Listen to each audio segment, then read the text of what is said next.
going to call up the case.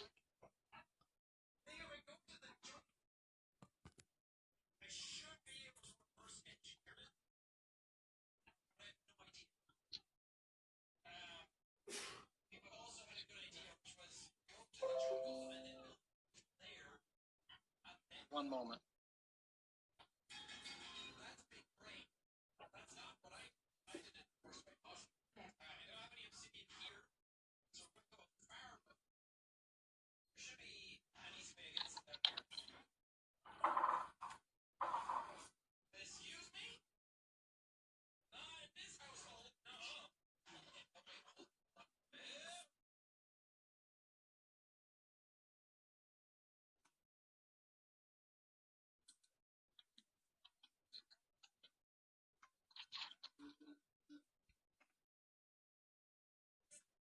We're going to go on the record. Good morning here in Fremont County, Idaho.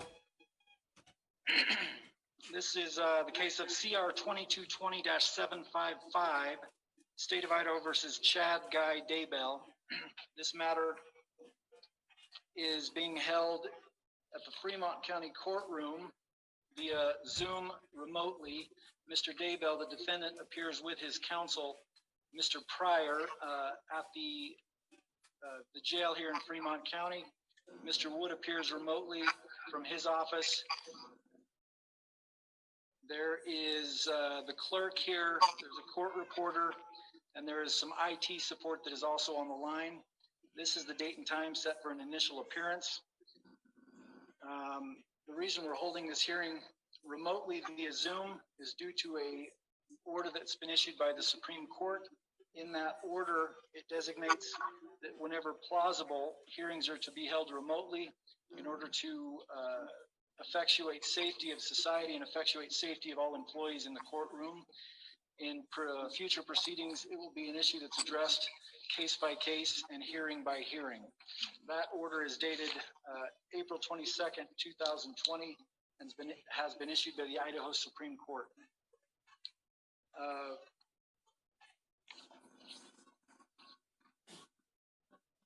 Mr. Daybell, do you read, speak, and understand the English language? Yes. Mr. Daybell, can you hear me okay today? Yes. Mr. Daybell, it appears that you have hired private counsel, Mr. John Pryor, is that correct? Yes. And you'd like to retain him. Mr. Pryor, has there been a formal notice of appearance that has been entered? Judge, I will get that filed within a short period of time. All right, but Mr. Daybell, Mr. Pryor is your attorney for this hearing, is that correct? Yes. Mr.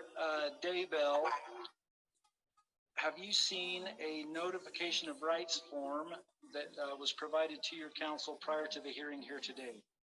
Yes. Do you understand all of your legal rights? Yes. Mr. Daybell, in addition to the rights that were contained in that notification of rights form that was given to you, I'm going to advise you of additional rights under Idaho Criminal Rule 5. Number one, you have the right to be at the initial appearance or appear via Zoom remotely like you are today. You don't need to make any statements today. You have the right to know what charges are being brought against you. You have the right to bail.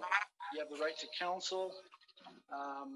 And you have all of the other rights that have been presented to you in that notification of rights. Do you have any questions about your rights, Mr. Daybell? I didn't hear your answer. No, he does not. You understand your legal rights, is that correct? I do. All right. Mr. Daybell, did you receive a cop warrant of arrest as well as the criminal complaint that has been filed here in Fremont County in this case? Yes. Mr. Daybell, have you had a chance to review that criminal complaint as well as the arrest warrant with your counsel? Yes. Mr. Pryor, I can read the criminal complaint in its entirety, or I can summarize it for you. Judge, we'll waive actually formal reading of the criminal complaint at this time, and I've discussed that matter with Mr. Daybell, and we're ready to proceed forward without either a summary or a formal reading at this point. All right, the court is going to summarize briefly what the charges are, so that that's on the record, and then we'll address the other issues we need to address. Let me get one more thing out of the way, Mr. Pryor. Ultimately, the Supreme Court order has ordered these hearings be held remotely, but it's my understanding your client is willing to waive his right to be here in court in person. Is that correct? It is, Your Honor. Thank you. Okay. Mr. Daybell, is that also correct? Yes. With regards to the criminal complaint, it was filed dated June 10th, 2020. There are 2 counts in the criminal complaint. The first count is destruction, alteration, or concealment of evidence, a felony, a violation of Idaho Code 182603. The maximum punishment for that charge is up to 5 years in the state penitentiary and or up to a $10,000 fine. The allegation is that the defendant, Chad Guy Daybell, on or between the 22nd day of September 2019 and the 9th day of June 2020 in the county of Fremont, state of Idaho, did willfully conceal and or aid and abet another to willfully conceal human remains, knowing that said human remains were about to be produced, used and or discovered as evidence in a felony proceeding, inquiry and or investigation authorized by law with the intent to prevent it from being so produced, used and or discovered.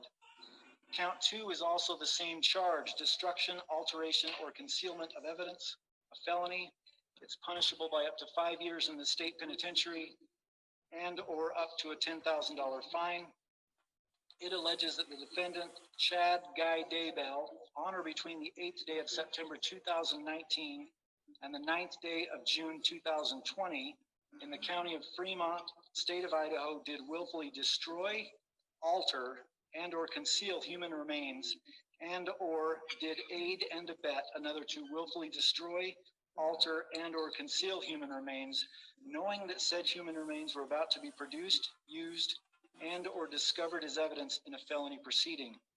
Inquiry and or investigation authorized by law with the intent to prevent it from being so produced, used, and or discovered. Mr. Daybell, do you understand the allegations on both counts that have been brought against you? I do. Mr. Daybell, do you also understand the maximum penalties on each of those counts? Yes. Mr. Daybell, do you understand that those maximum penalties could run consecutively, one after the other, or they could run concurrently? Do you understand that? Yes. All right. We've gone through the criminal complaint. We've gone through each count.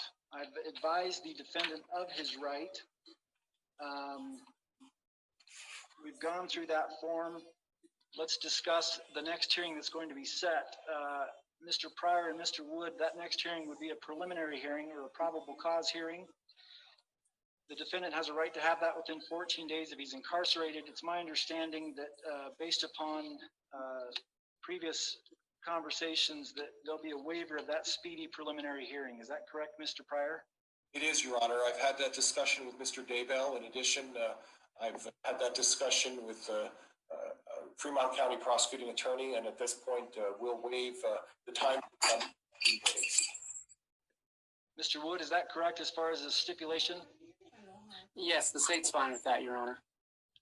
Mr. Pryor, the court's going to grant that waiver and acknowledge that it's knowingly and voluntarily made, but I will need a written waiver of speedy preliminary hearing so that can be in the file for the record. Do you understand? Yes, Your Honor. I'll do that. Thank you. All right. With regards to a preliminary hearing, let's first talk about the logistics of that. Mr. Wood, how long do you foresee it taking to accomplish a preliminary hearing in the future?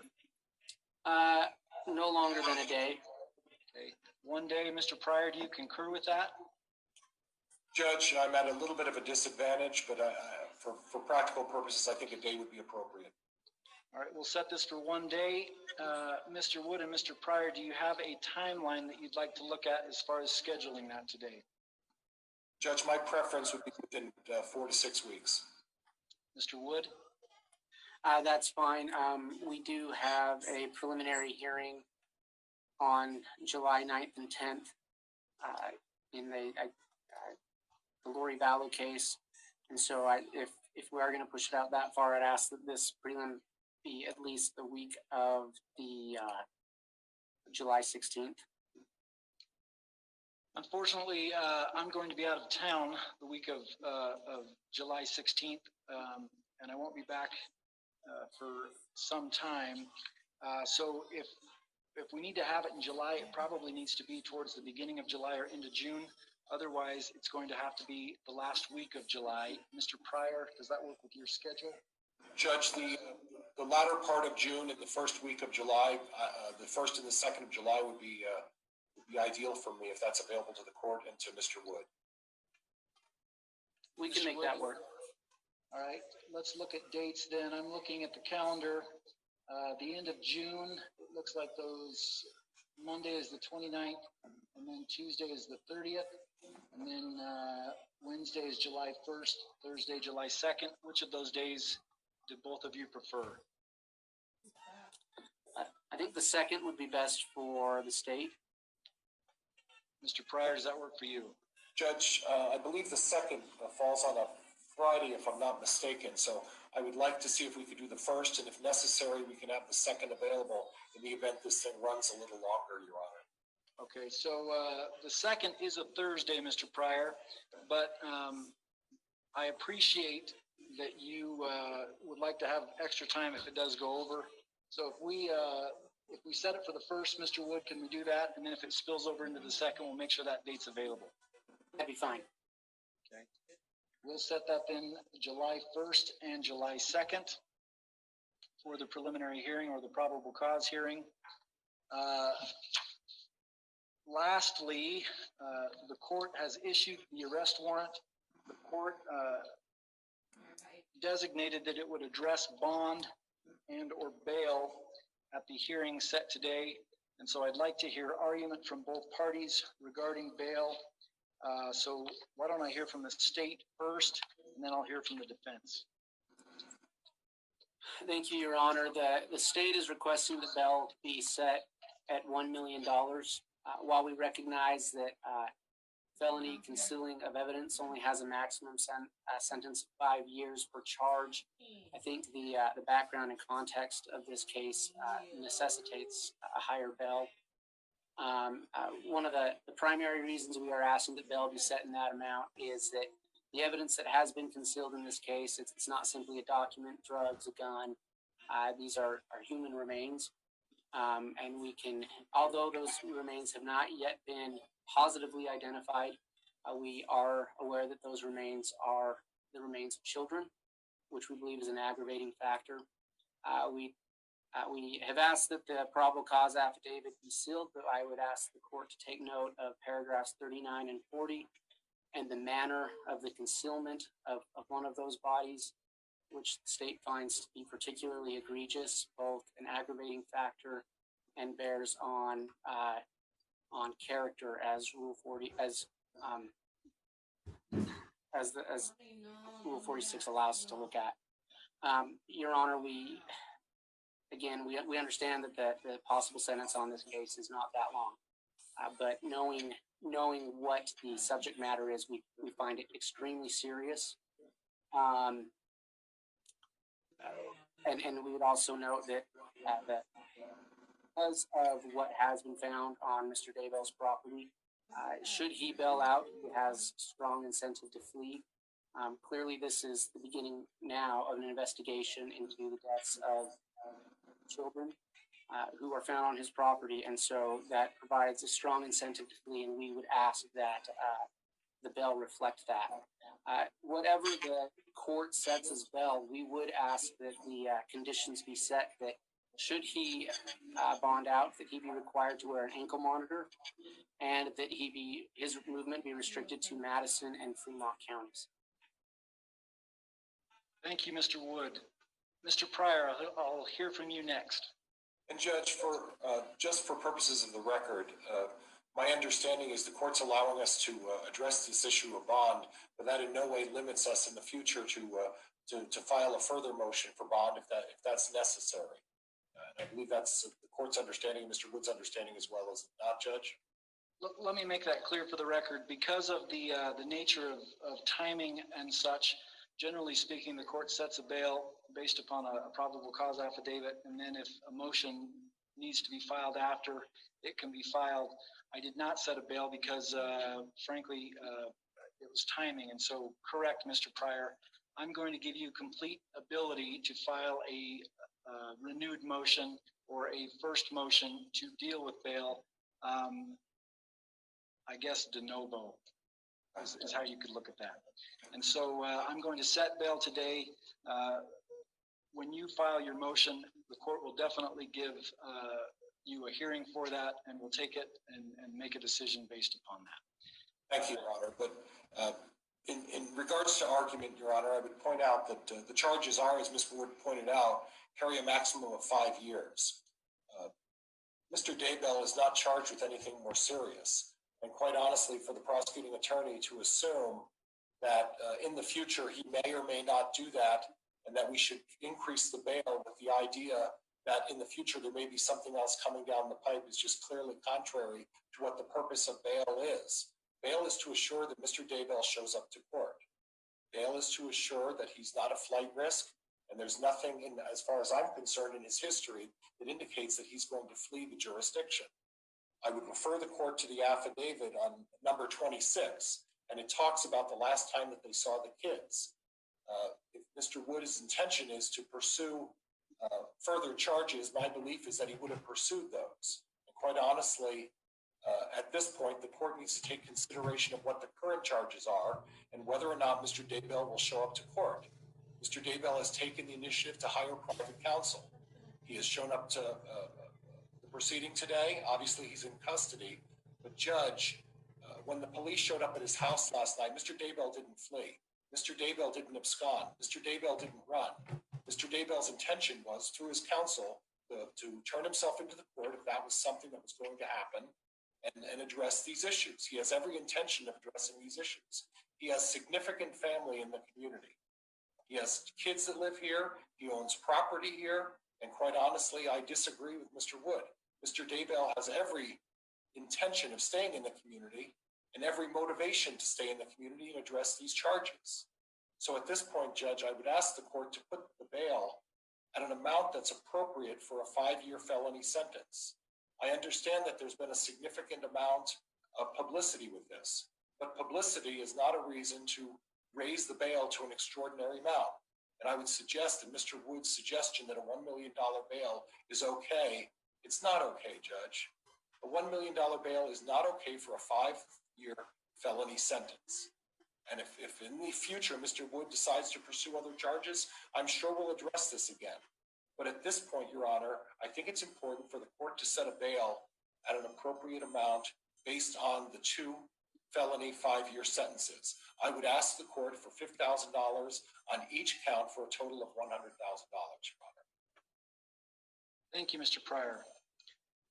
The court has listened carefully to the argument of both parties. The court has reviewed Idaho Criminal Rule 46, specifically the factors contained in Idaho Criminal Rule 46 under subsection C.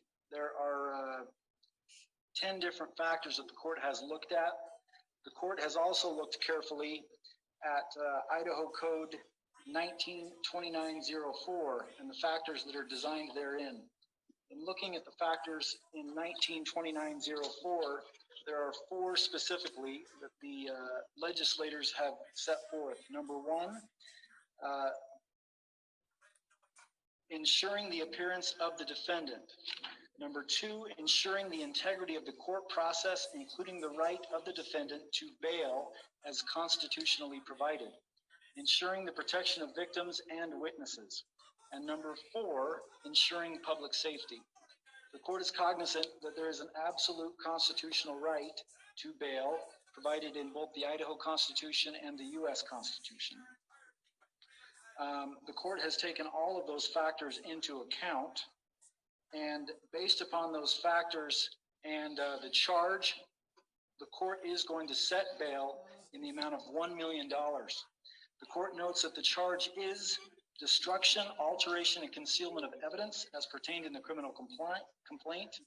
I've taken all those factors into account, specifically the factor in Rule 46C, subsection 6, which designates I'm to take into account the nature of the current charge and any mitigating or aggravating factors that may bear on the likelihood of conviction and the possible penalty. The underlying charge here is destruction, alteration, and concealment of evidence. And the allegation is that the evidence was human remains of two different people. That's an aggravating fact, and the court has taken that into account. If bail is posted, Mr. Pryor, I'm also going to make conditions of bail. Those conditions will be as follows.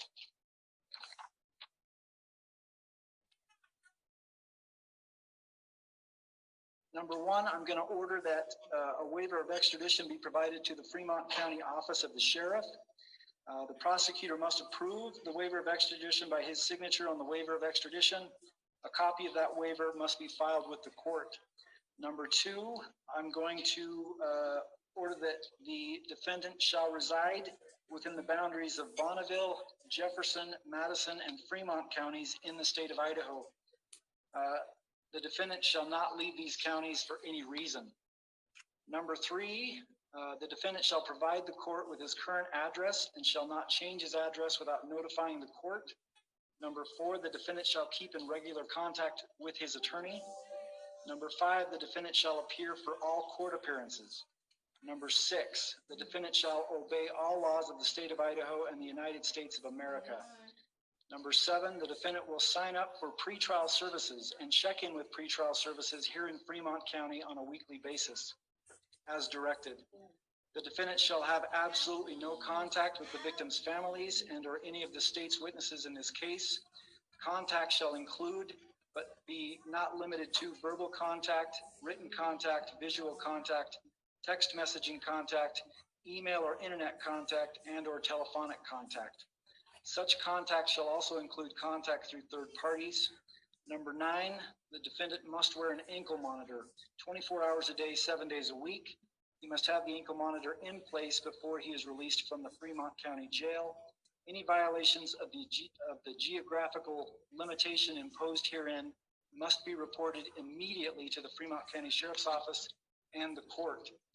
If the defendant is notified that under the order to wear the ankle monitor, intentionally leaving the area of restriction, except for the purpose of obtaining emergency medical care, may be prosecuted as a crime of escape and subject the defendant to penalties under Idaho Code. If the defendant fails to comply with all of these terms, the court may, pursuant to Idaho Criminal Rule 46I and Idaho Code Section 2919, revoke the defendant's release and eligibility for posting of bail. Mr. Daybell, Mr. Pryor, do both of you understand what bail has been set at, as well as any conditions that must be met in order for that bail to be set? Yes, Your Honor. Yes. Mr. Wood, any questions? No, thank you, Your Honor. All right, we'll be in recess for today, pending that preliminary hearing. There will be a few things that need to be worked out, and we're going to go off the record for now, and I'll see everybody back here at the beginning of July. Council will have to communicate regularly, both with the court and with each other, about how this hearing is going to be held, whether it's going to be held remotely or whether it's going to be held in person. Mr. Wood or Mr. Pryor, do either of you wish to address that issue today? Not today, Judge. No, and I can, Mr. Pryor and I can visit and talk about that and see if we can come to an arrangement before we address that issue with the court. All right, I will just state for the record that the court will need to make findings if we're going to do it live in person, and we'll address that at a future hearing on whether or not that's going to take place. With that, we'll be in recess. Thanks, everybody, for appearing.